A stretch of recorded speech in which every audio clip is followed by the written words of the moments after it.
नमस्कार, TV9 मराठीमध्ये आपल्या सगळ्यांचं स्वागत। मी निखिला। महत्त्वाची बातमी, सत्ता डोक्यात गेलेली आहे। शरद पवार यांनी नितेश राणे यांच्यावर निशाणा साधलाय।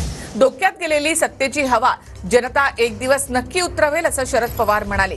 माजी केंद्रीय मंत्र्यांची मुलं मुस्लिमांबाबत जाहीर विधानं करतात। वादग्रस्त बोलणाऱ्यांना आवर घालण्याऐवजी त्यांची काळजी घेतली जाते असा आरोपही शरद पवार यांनी केलाय।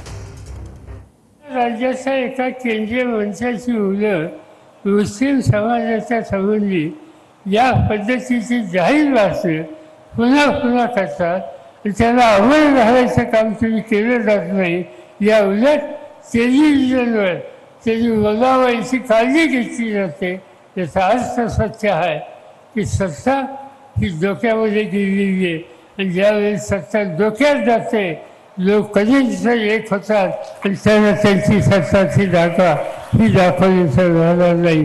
ते जे कोणी महाराज भगवे कॉफी राहणारे म्हणजे भगव्या कॉफीमध्ये त्यागाचा इतर सगळ्या रचकांच्याबद्दल संयमाचा दृष्टिकोन हे त्याचं वैशिष्ट्य आहे।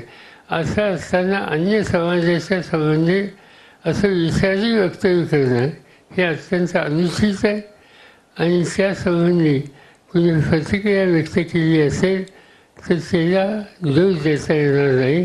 पण या पद्धतीची वक्तव्य करू नयेत की जेणेकरून सामाजिक ऐक्याला धक्का बसेल। पवार साहेबांनी कधीतरी हिंदूंची बाजू पण लावून धरावी।